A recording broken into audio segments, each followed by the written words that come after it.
أعوذ بالله من الشيطان الرجيم.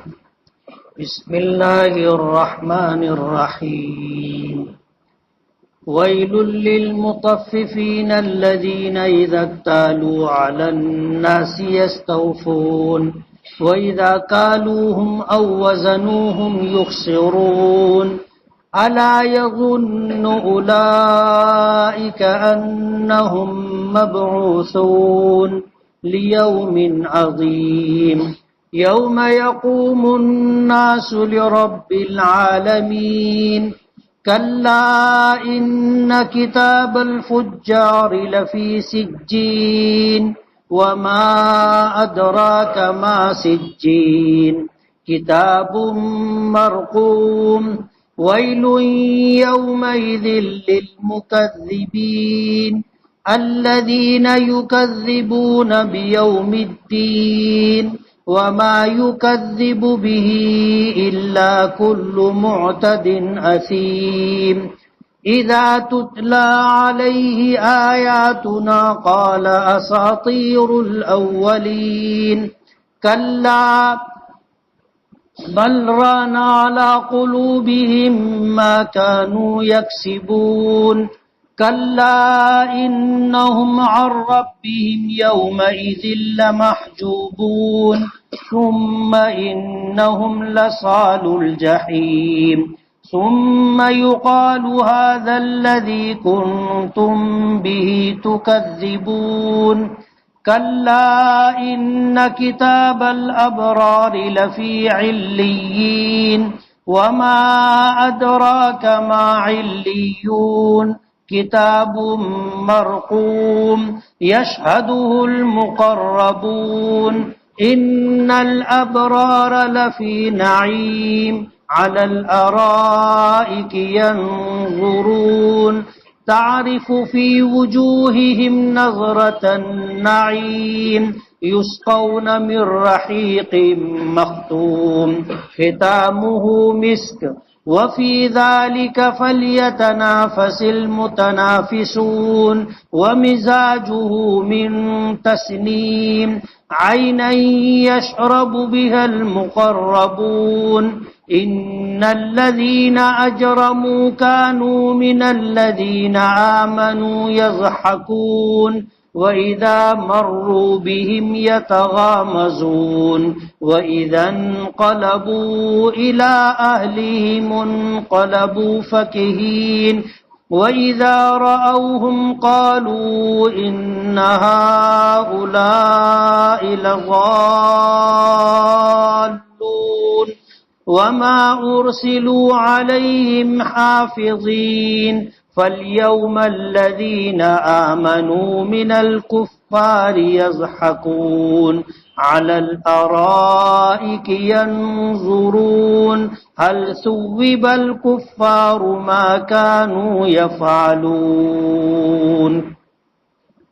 صدق الله العظيم سبحانك لا علم لنا إلا ما علمتنا إنك أنت العليم الحكيم رب اشرح لي صدري ويسر لي امری واحلل عقدۃ من لسانی یفقہوا قولی. پناہ مانگتا ہوں میں اللہ تعالیٰ کی شیطان مردود سے. شروع کرتا ہوں میں اللہ کے نام سے جو بڑا مہربان بڑی رحمتوں والا ہے. تباہی و بربادی ہے ناپ تول میں کمی کرنے والوں کے لیے کہ وہ جب ناپ کر لوگوں سے لیتے ہیں تو پورا پورا لیتے ہیں اور جب ناپ کر یا تول کر دوسروں کو دیتے ہیں تو گھٹا کر کے دیتے ہیں. کیا وہ گمان نہیں کرتے کہ مرنے کے بعد انہیں دوبارہ زندہ کیا جائے گا ایک بڑے دن کے لیے جس دن لوگ اپنے پروردگار کے سامنے کھڑے ہوں گے؟ ہرگز نہیں، بے شک گنہگاروں کا نام اعمال سجین میں ہے. اور آپ جانتے ہیں کہ سجین کیا ہے؟ یہ ایک دفتر ہے لکھا ہوا. ہلاکت اور بربادی ہے اس دن جھٹلانے والوں کے لیے جو لوگ جزا و سزا یعنی انصاف کے دن کو جھٹلاتے تھے اور نہیں جھٹلاتے تھے اس دن کو مگر وہ جو حد سے گزر جانے والا اور گنہگار ہیں. کہ جب ان پر ہماری آیتیں اس پر ہماری آیتیں تلاوت کی جاتی تھیں تو وہ کہتا تھا کہ یہ اولین گزرے ہوئے لوگوں کے قصے ہیں. ہرگز نہیں، بلکہ ان کے دلوں پر زنگ لگ گیا ہے ان کی بدعمالیوں کی وجہ سے. ہرگز نہیں، بے شک وہ لوگ اس دن اپنے پروردگار سے البتہ اوٹ میں اور حجاب میں رکھے جائیں گے. پھر بے شک وہ لوگ جہنم میں داخل ہونے والے ہوں گے. پھر کہا جائے گا کہ یہی وہ دن ہے جس کو تم جھٹلاتے تھے. بے شک نیک لوگوں کا نام اعمال علیین میں ہے، اور آپ جانتے ہیں علیین کیا ہے. یہ ایک لکھا ہوا دفتر ہے جس کو اللہ کے مقرب فرشتے دیکھتے ہیں. بے شک نیک لوگ البتہ نعمتوں میں ہوں گے، مسیریوں پر بیٹھے ہوئے دیکھ رہے ہوں گے. آپ دیکھیں گے ان کے چہروں پر نعمتوں کی تر و تازگی. وہ پلائے جائیں گے رحیق مختوم سے جس پر مشک کی مہر لگی ہوئی ہوگی، اور یہی وہ چیز ہے جس میں مقابلہ کرنے والوں کو، مسابقہ کرنے والوں کو ایک دوسرے سے مسابقہ کرنا چاہیے. اور اس شراب میں تسنیم کی آمیزش ہوگی، اور یہ ایک ایسا چشمہ ہے جس سے اللہ کے مقرب بندے پیتے ہیں. بے شک جن لوگوں نے گناہ کیا وہ لوگ ایمان والوں پر ہنستے ہیں، اور جب ان کے پاس سے ایمان والے گزرتے ہیں تو وہ آپس میں آنکھوں سے ایک دوسرے کو اشارہ کرتے ہیں، اور جب وہ لوگ اپنے گھر والوں کی طرف لوٹ کر کے جاتے ہیں تو وہ ان کے متعلق باتیں بناتے ہیں، اور جب ان کو دیکھتے ہیں تو کہتے ہیں کہ یہ گمراہ لوگ ہیں، اور ان پر نہیں بھیجے گئے مگر نگہبان بنا کر کے. اس دن ایمان والے کافروں پر ہنسیں گے اور ایمان والے مسیریوں پر بیٹھے ہوئے دیکھ رہے ہوں گے. کیا کافروں کو بدلہ دیا جائے گا ان کاموں کا جن کو وہ لوگ کرتے تھے؟ یہ سورہ تطفیف ہے جس کو سورہ مطففین بھی کہا جاتا ہے. طففا یطفف، تخفیف کے معنی آتے ہیں گھٹانے کے، ناپ تول میں کمی کرنے کے. یہ سورت مکی ہے اور اس میں 36 آیتیں ہیں اور 1 رکوع ہے. اس سورت کے سلسلے میں مکی اور مدنی ہونے کے بارے میں اختلاف ہے. زیادہ تر مفسرین نے اسے مکی قرار دیا ہے، لیکن کچھ مفسرین نے اس کو مدنی بھی قرار دیا ہے.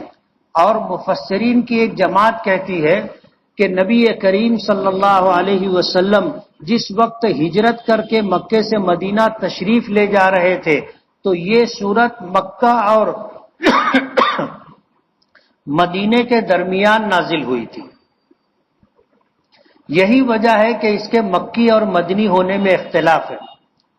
وہ لوگ جو یہ سمجھتے ہیں کہ اللہ کے رسول صلی اللہ علیہ وسلم جب مکے سے نکل چکے تھے،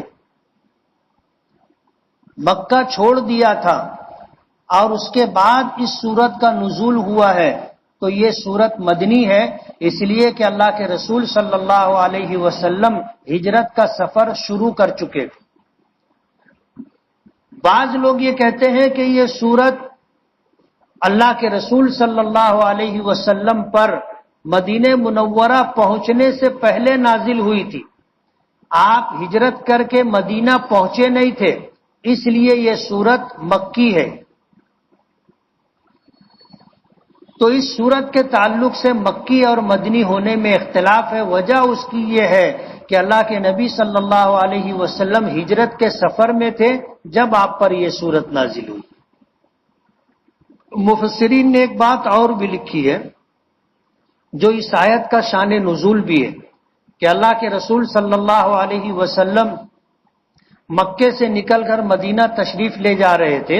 ہجرت کے سفر کا آغاز ہو چکا تھا. اہل مدینہ یعنی مدینہ کے رہنے والے قبیلے اوس اور خزرج کے لوگ اور یہودی جو وہاں آباد تھے، ان میں یہ اخلاقی خرابی تھی کہ یہ ناپ تول میں کمی کیا کرتے تھے، جس کو ڈنڈی مارنا کہتے ہیں.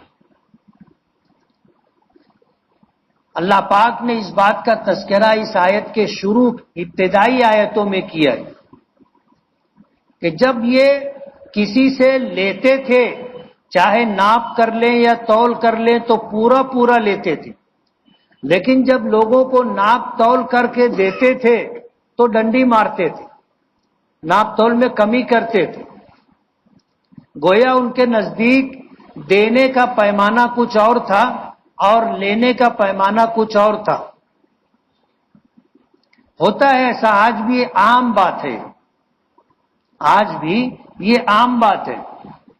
گاؤں دیہات سے کچھ لوگ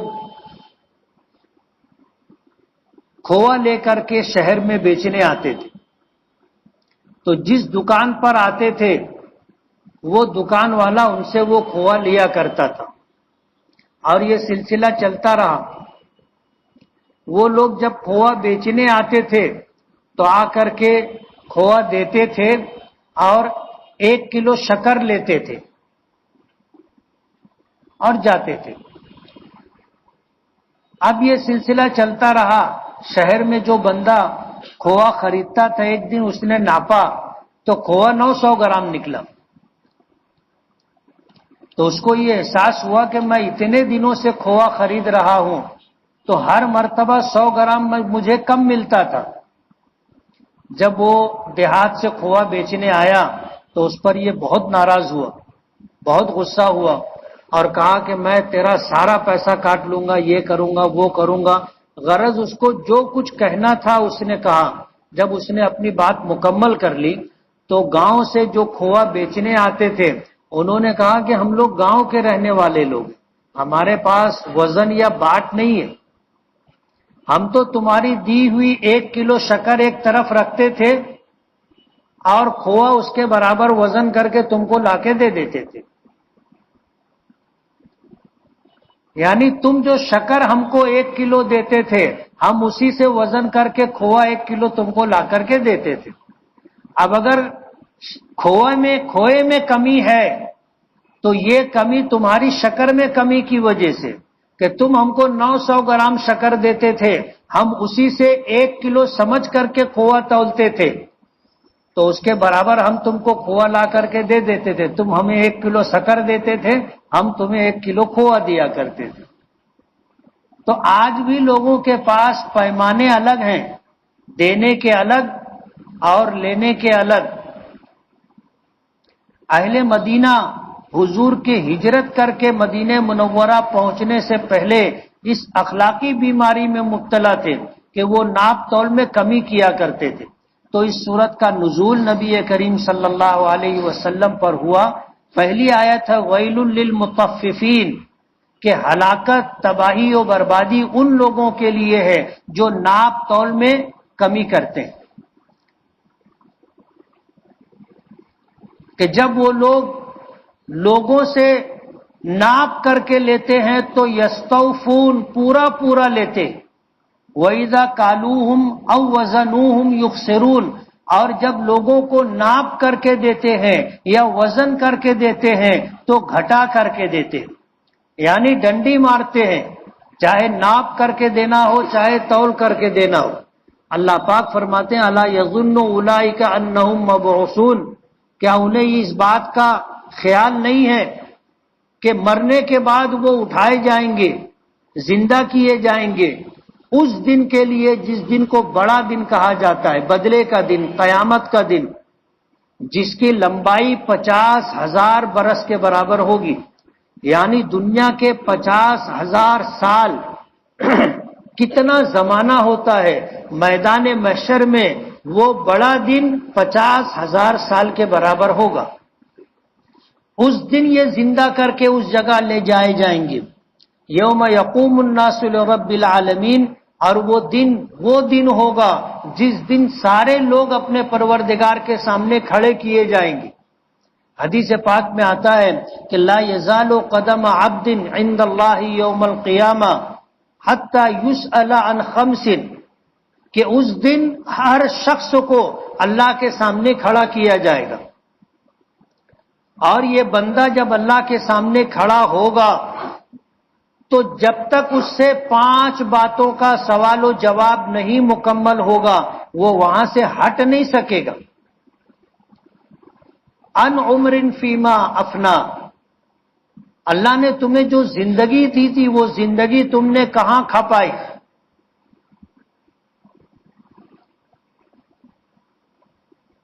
پوری زندگی کا حساب دینا ہوگا. وعن شباب فیما ابلا، اور زندگی کا جو سب سے شاندار زمانہ ہوتا ہے، نوجوانی کا زمانہ، شباب کا زمانہ، اللہ پاک پوچھیں گے کہ یہ جوانی تم نے کہاں کھپائی؟ وعن شباب فیما ابلا، جوانی کہاں کھپائی؟ وعن علم وعن مال من این اکتسبہ وفیما انفقا، اور مال کے متعلق 2 سوال ہوگا کہ مال کہاں سے کیسے کمایا اور کمانے کے بعد اسے کہاں خرچ کیا. یہ 2 سوال ہوگا. اور 5واں سوال ہوگا وعن علم ماذا عمل به، اللہ نے تمہیں اپنے دین کا جو علم دیا تھا اس علم پر تم نے کتنا عمل کیا.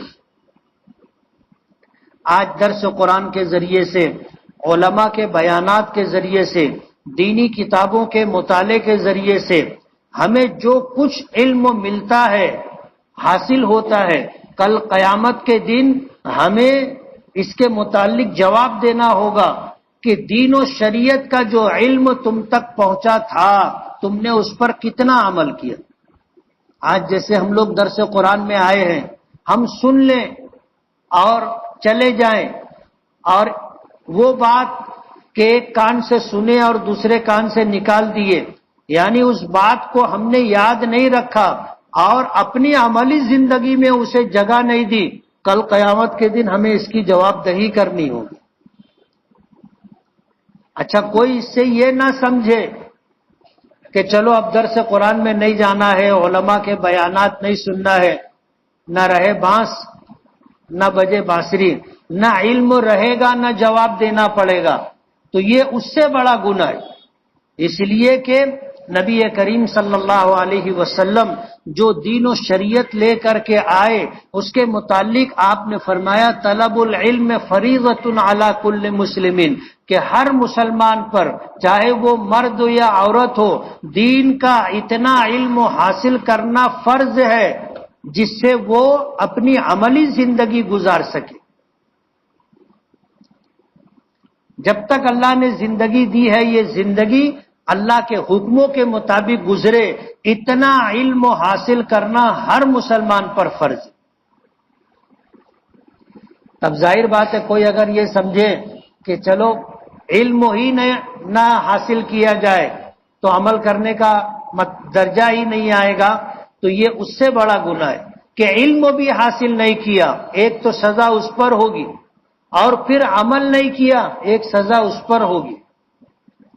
تو قیامت کے دن ہر ایک شخص کو اپنے پروردگار کے سامنے کھڑا ہونا ہے اور اپنی زندگی کا، اپنی جوانی کا، اپنے مال کا کہ کہاں سے کمایا، کہاں خرچ کیا، اور اپنے علم کا کہ اس پر کتنا عمل کیا، اس کا جواب دینا ہوگا.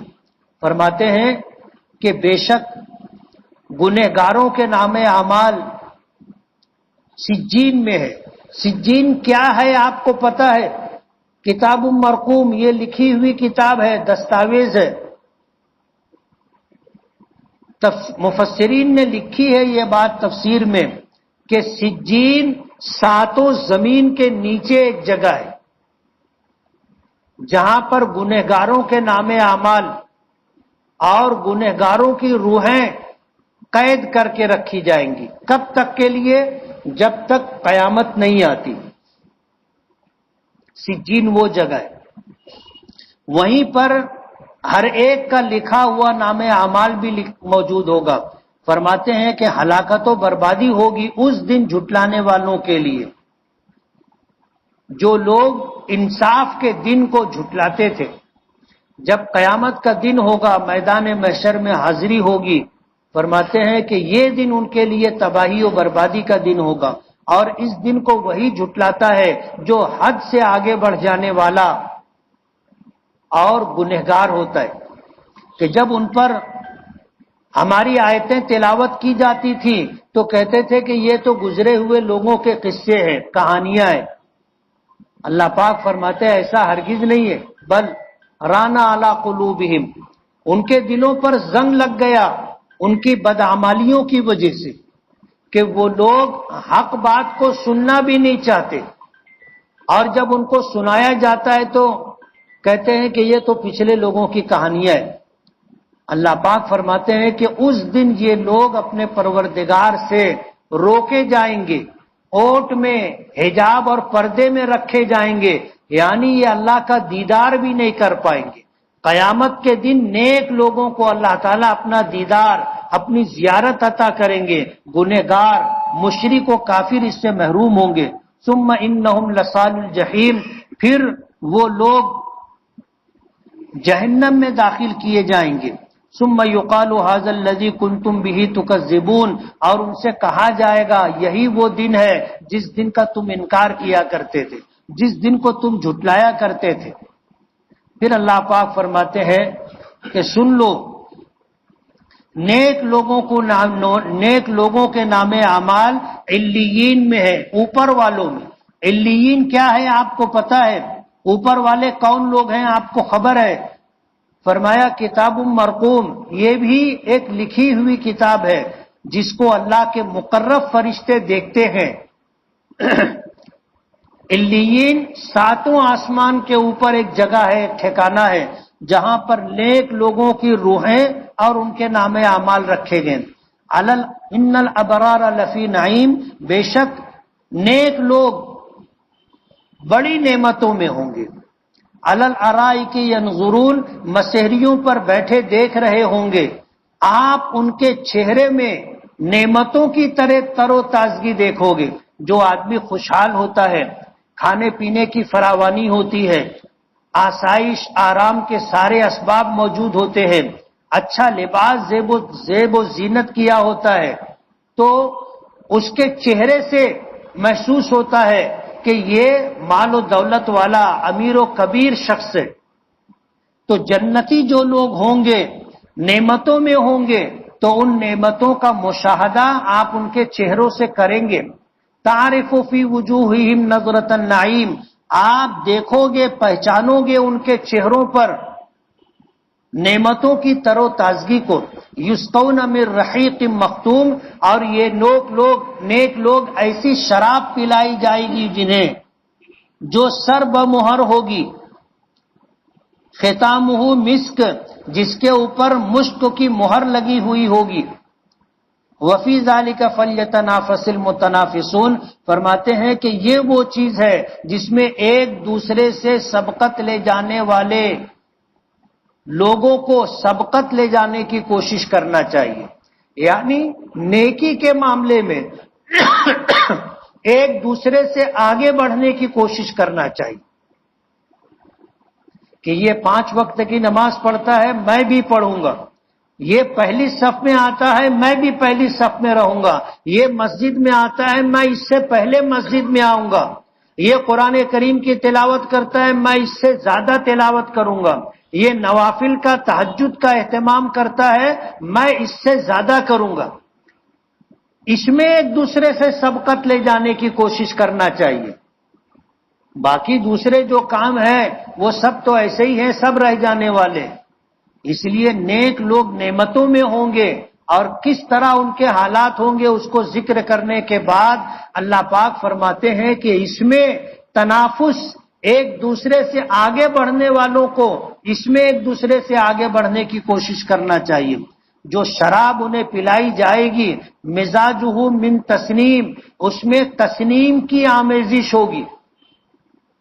تسنیم جنت کا ایک چشمہ ہے، اور اس چشمے کا جو پانی ہوگا وہ اس میں ملایا جائے گا۔ عین یشرب بها المقربون، تسنیم وہ چشمہ ہے جس سے اللہ کے مقرب بندے پیتے ہیں۔ بے شک جن لوگوں نے گناہ کیا، دنیا میں وہ لوگ ایمان والوں پر ہنستے تھے، مشرک اور کافر دنیا میں ایمان والوں پر ہنستے تھے، اور جب اہل ایمان ان کے پاس سے گزرتے تھے تو وہ اہل ایمان والوں کے بارے میں ایک دوسرے کو اشارہ کیا کرتے تھے، اور اپنے گھروں پر جب لوٹ کر کے جاتے تھے تو اہل ایمان کی مذاق بنایا کرتے تھے، ٹھٹے مارا کرتے تھے، اور جب اہل ایمان کو دیکھتے تھے تو کہتے تھے کہ یہ گمراہ لوگ ہیں، یعنی جو حق پر تھے مشرک و کافر ان کو گمراہ بتایا کرتے تھے۔ آج بھی یہی ہے کہ ہم تو قرآن و حدیث کی بنیاد پر مشرک و کافر کو گمراہ کہتے ہیں، لیکن مشرکین و کافرین کے پاس ہمارے گمراہ ہونے کے متعلق کوئی من جانب اللہ آنے والا ثبوت نہیں ہے، اس کے بعد بھی وہ ہم کو گمراہ، بے راہ کہتے ہیں، بد دین کہتے ہیں۔ ایسا لگتا ہے جیسے ان مشرکین و کافرین کو ہم پر نگراں بنا کر کے بھیجا گیا ہے۔ اللہ پاک فرماتے ہیں فَالْيَوْمَ الَّذِينَ آمَنُوا مِنَ الْكُفَّارِ يَضْحَكُونَ، جو بدلے کا دن ہوگا، انصاف کا دن ہوگا، اس دن ایمان والے ان کافروں پر ہنسیں گے۔ کہتے ہیں نا کہ مصیبت کا دن ہو، آدمی تکلیف اور پریشانی میں ہو، اور اس وقت کوئی اس پر ہنسے تو اس کی تکلیف دگنی ہو جاتی، کہ پہلے سے ہی مصیبت و پریشانی میں ہے، اب لوگ ہماری ہنسی بھی بنا رہے ہیں، ہنس رہے ہیں، ٹھٹا اڑا رہے ہیں۔ تو قیامت کے دن جب یہ مشرکین و کافرین ذلیل ہوں گے اور اللہ کے عذاب سے دوچار ہوں گے تو اہل ایمان اس دن ان پر ہنسیں گے۔ علی الارائک ینظرون، یہ اہل ایمان اس دن مسیریوں پر بیٹھے ان کی بدحالی دیکھ رہے ہوں گے۔ اللہ پاک فرماتے ہیں هل ثوب الکفار ما كانوا يفعلون، کیا یہ کافر یہ سمجھتے ہیں، اس دنیا میں گناہ اور بدعملی کرنے والے کیا یہ سمجھتے ہیں کہ ان کو بدلہ نہیں دیا جائے گا؟ جو بدعملی وہ کرتے ہیں ان بدعمالیوں کا بدلہ کیا انہیں نہیں دیا جائے گا؟ یقیناً دیا جائے گا۔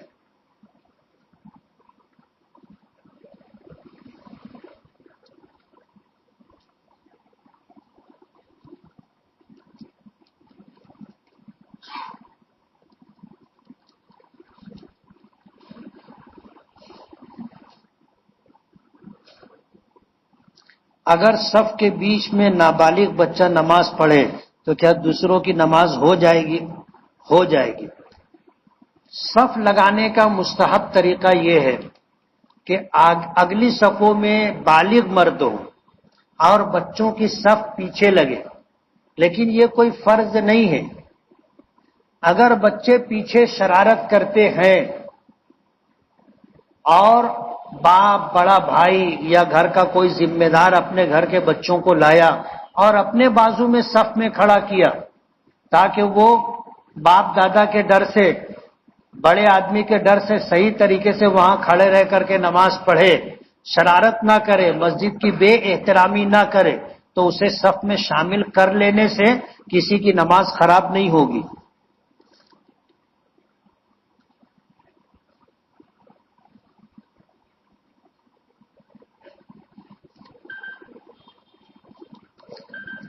کسی شخص نے اتنے سارے سوالات، اختلافی سوالات بھیجے، میں بہت صفائی کے ساتھ کہنا چاہتا ہوں آج امت کو جوڑنے کی ضرورت ہے۔ آج ہم لوگ اپنے چھوٹے چھوٹے اختلافات کو جو مسلک کی وجہ سے ہمارے درمیان ہیں اس کو ہوا دے کر کے اپنے اختلاف کو بڑھانا، اپنے اندر انتشار پیدا کرنا اچھی بات نہیں۔ یہ جو لوگ اس طرح کے سوالات لے کر کے آتے ہیں وہ کان کھول کے سن لیں کہ ان کا جواب تو نہیں دیا جائے گا، لیکن یہ حرکت بند کریں۔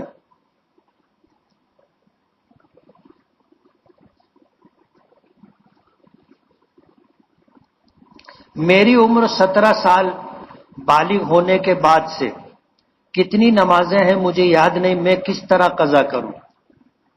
15 سال مکمل ہونے پر بچہ بالغ ہو جاتا ہے۔ عمر 17 سال ہے تو 2 سال کا عرصہ آپ نے ایسا گزارا جس میں آپ نے نماز پڑھی بھی نہیں بھی پڑھی.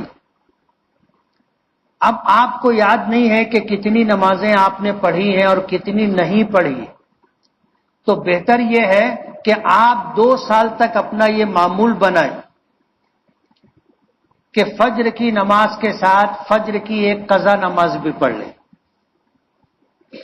ظہر کی نماز کے بعد ظہر کی ایک فرض نماز قضا، اسی طرح ہر نماز کے آگے پیچھے جہاں گنجائش ہے ایک ایک نماز یا کئی نمازیں جیسا آپ کو موقع ملے آپ پڑھتے چلے، یہاں تک کہ آپ کو اطمینان ہو جائے کہ 2 سال میں میری کتنی نمازیں چھوٹی ہیں میں نے پڑھ لی، اور یہاں سے آپ زندگی کے آخر وقت تک ہر نماز کا اہتمام کریں تاکہ آپ کے ذمے کوئی نماز باقی نہ رہے.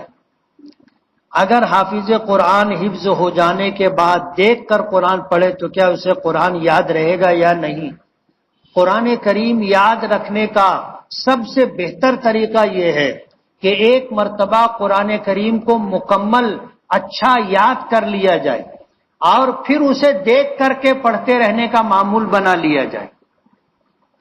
دیکھ کر کے پڑھتا رہے تو انشاءاللہ بھولے گا نہیں. شوال کے مہینے میں بدھ اور جمعرات کے روزے رکھوں تو کیا یہ شوال کے 6 روزے میں شمار ہوگا یا نہیں؟ شوال کے 6 روزوں کی فضیلت ہے، پورے مہینے میں آپ کبھی بھی رکھ سکتے، جو ایام 20 کہلاتے ہیں، یعنی چاند کی 13، 14، 15 نبی کریم صلی اللہ علیہ وسلم ان دنوں میں روزہ رکھا کرتے تھے. آپ اگر رکھتے ہو تو یہ بھی شوال کے روزوں میں شمار ہو جائے گا، اور آپ اگر اس کے علاوہ شوال کے روزے رکھنا چاہیں تو آپ رکھ سکتے ہیں، ثواب ملے گا آپ کو. مجھے بھول جانے کی بیماری ہے اور دماغ بھی نہیں چلتا ہے، خیالات زیادہ آتے ہیں، کوئی عمل بتائیے. روزانہ 7 مرتبہ سورہ فاتحہ پڑھ کر اپنے سینے پر دم کیا کریں، ایک بات. دوسری بات، کسی ایک نماز کے بعد 25 مرتبہ قل هو اللہ کی سورت ہر مرتبہ بسم اللہ کے ساتھ پڑھیں اور اپنے چہرے پر سینے پر دم کریں، ہاتھوں پر دم کر کے سر اور چہرے پر ہاتھ پھیریں. تو یہ جو وسوسے آتے ہیں، خیالات آتے ہیں، وہ انشاءاللہ ختم ہو جائیں گے.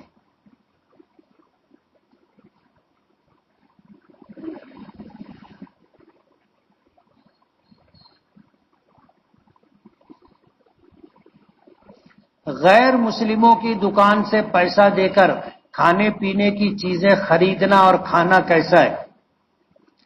خرید سکتے ہیں، شریعت میں ایسی کوئی پابندی نہیں ہے کہ آپ اپنی خرید و فروخت صرف مسلمانوں سے کریں. سب اللہ کے بندے. یہ الگ بات ہے کہ ہم اہل ایمان ہیں، دوسرے لوگ اہل ایمان نہیں، لیکن ہم اللہ کے بندے ہیں تو وہ بھی اللہ کے بندے، ہم اللہ کی مخلوق ہے تو وہ بھی اللہ کی مخلوق. جب تک ہمیں غیر مسلموں کے بارے میں کسی ایسی بات کا یقینی علم حاصل نہ ہو جائے جس کی وجہ سے شریعت ان سے خرید و فروخت کو منع کرتی ہے، وہاں تک ہم ان سے خرید و فروخت بند نہیں کریں گے.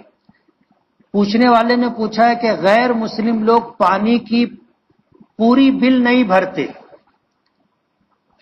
ہیں یا نہیں بھرتے، یعنی شک، پاور چوری کرتے ہوں گے، کارپوریشن سے پانی چوری کرتے ہوں گے، یا اور اس طرح کی شک شبہ. یہ بات تو مسلمانوں کے بارے میں بھی آپ سوچ سکتے ہیں نا، تو غیر مسلموں کے بارے میں ہی کیوں صرف سوچ رہے؟ آج تو ماشاء اللہ ہر کام میں مسلمان ہی آگے، بجلی چوری میں وہ آگے، غیر قانونی نل کنیکشن لینے میں وہ آگے. ابھی میں گناتے بیٹھوں گا تو بہت ساری چیزیں. تو پھر تو دنیا میں آپ کسی سے بھی خرید و فروخت نہیں کر سکیں گے. کہتے ہیں نا کہ شک کا علاج لقمان حکیم کے بھی پاس نہیں تھا. ہماری شریعت نے شک کرنے سے منع کیا ہے، کسی کے بارے میں اس طرح بلا وجہ شک شبہ نہیں کرنا چاہیے. نکاح سے پہلے سہرا پڑھنا کیسا ہے؟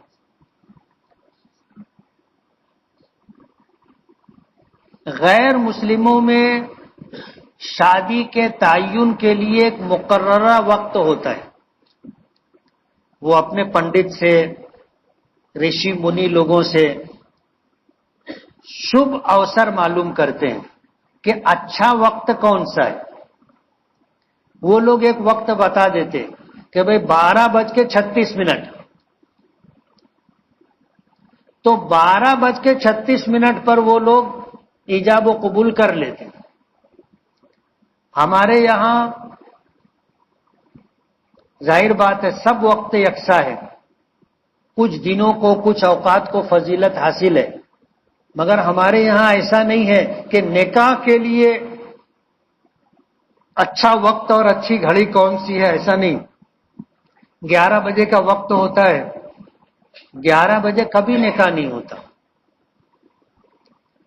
جو لوگ پہلے آ جاتے ہیں وہ انتظار میں بیٹھے رہتے ہیں. 11 بجے نوشہ تیار نہیں ہوتا، 11 بجے بارات نہیں نکلتی. وجہ اس کی یہ ہے کہ ابھی اس کے چچا نہیں آئے، اس کے دادا ابھی کپڑا پہن رہے ہیں، اس کے ماموں لوگ ابھی آ رہے ہیں. اب وہ وہاں سے دیر سے نکلتا ہے اور دیر سے آتا ہے مسجد میں. تو یہ وقت کی بربادی اور لوگوں کو اذیت و تکلیف دینا ہے. اور جب سہرا پڑھا جاتا ہے تو 11 بجے والا نکاح تو 12 اور 12:30 بجے ہوتا ہے نا. اس لیے کہ وہ جس کے نام کا شعر پڑھے جب تک ادھر سے پیسہ آتا نہیں یہ آگے بڑھتا نہیں. اسی کو گھما گھما کر کے پڑھتا رہے گا جب تک جس کا نام ہے ادھر سے پیسہ نہیں آیا گاڑی آگے نہیں بڑھتی. میں ایک مرتبہ نکاح پڑھانے کے لیے گیا اور ان لوگوں نے کہا تو مفتی صاحب ایک دم 11 بجے. مطلب ٹھیک ہے، میں 11 بجے سے پہلے پہنچ گیا.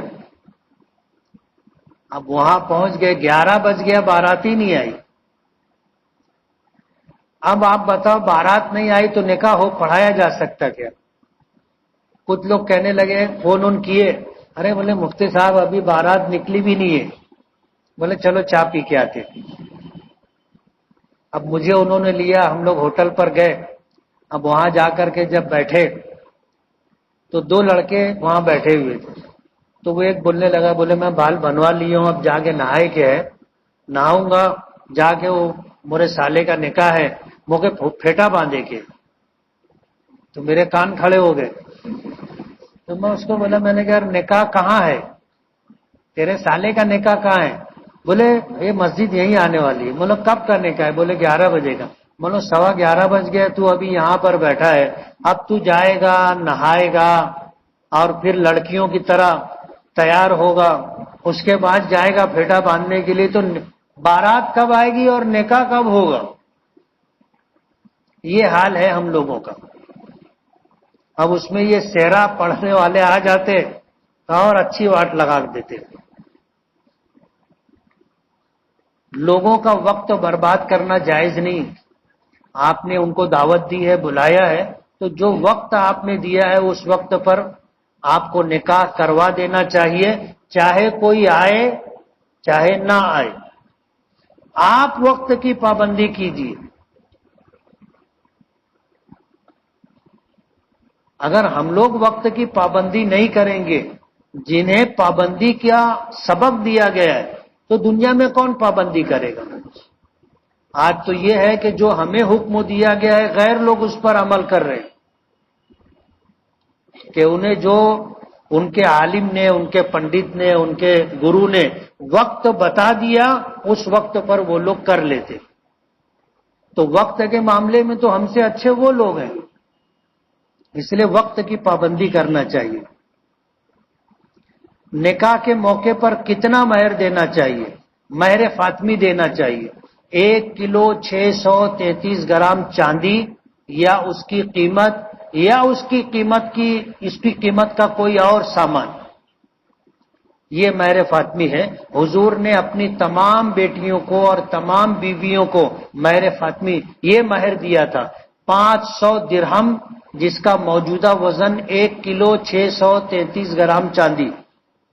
ہم لوگ شادی بیاہ کے موقع پر لاکھوں روپیہ خرچ کرتے اور مہر ایسا رکھتے ہیں جس کا تذکرہ کرتے ہوئے اچھا نہیں لگتا. کبھی ایسا ہوتا ہے کہ غیر مسلم لوگ بھی نکاح میں بلائے جاتے. ہمارے وہ غیر مسلم بھائی آ جاتے ہیں نکاح میں، اور جب نکاح پڑھایا جاتا ہے اور کہا جاتا ہے کہ مہر 5,000 روپیہ. آج تو 5,000 ہو گئی، ورنہ جب شروع سے نکاح پڑھاتے آ رہے ہیں 351، 251، 551، 1151، ایسے چلتے چلتے ہم لوگ یہاں تک آئے. نکاح ہو جاتا ہے، بعض مرتبہ غیر مسلم لوگ رک جاتے اور پوچھتے ہیں کہ یہ مہر ہے، مہر کیا ہے یہ؟ جب ان کو یہ بتاؤ کہ مہر یہ بدل ہے عورت کی طرف سے مرد کو جو پیشکش ہوتی ہے، عورت اپنے آپ کو شوہر کے سپرد کرتی ہے، یہ اس کا عوض اور بدل ہے. بولے یہ 200 روپیہ. آپ سوچو، زندگی بھر کے لیے ایک عورت نے اپنے آپ کو آپ کے سپرد کیا، اس کا بدل مہر ہے. آپ کیا دے رہے ہو؟ پرائی عورت کے پاس جاتے کیا دیتے؟ ایک ٹائم کا. آپ سوچو تو تھوڑا، غور کرنے کی بات ہے. اس لیے آپ یہ عہد کر لیجئے کہ اپنے گھر میں، اپنے خاندان میں، یا جہاں آپ کی بات سنی مانی جاتی ہوگی وہاں پر مہر فاطمی دیں گے نا. ضروری نہیں ہے کہ آج ہی آپ پورا مہر دو. پہلے تو پورا مہر ادھار رہتا تھا نا، اور ایسا ادھار رہتا تھا کہ بڈھا مر جاتا تھا، دیتا نہیں تھا. آج آپ مہر فاطمی طے کیجئے، اس میں سے جتنا آج دے سکتے ہو اتنا آج دے دیں، باقی آپ موقع موقع سے اپنی بیوی کو مہر دیتے رہے. 1 کلو 633 گرام چاندی. جس وقت نکاح ہو اس دن چاندی کی قیمت معلوم کرنا چاہیے کہ چاندی کیا تولہ ہے. اور 1 کلو 633 گرام چاندی کے بنتے ہیں 1633 گرام.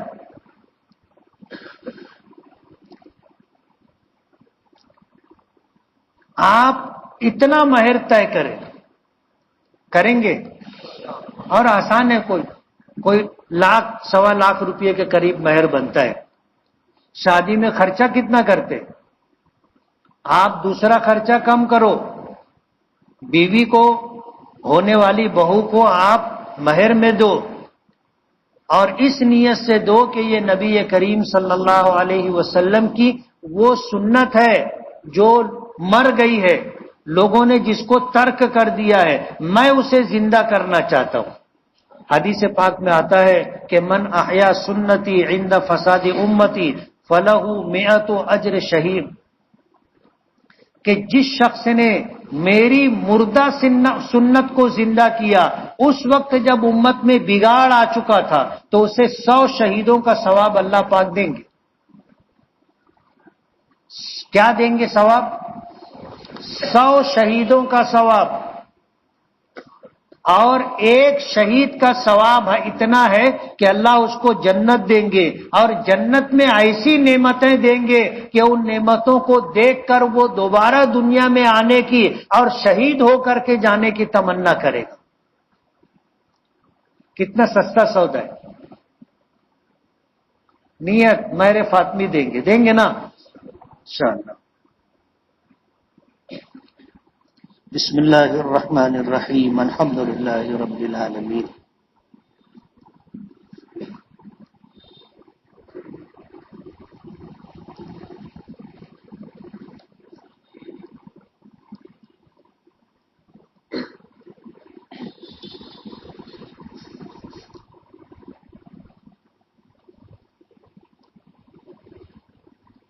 برحمتک یا ارحم الراحمین.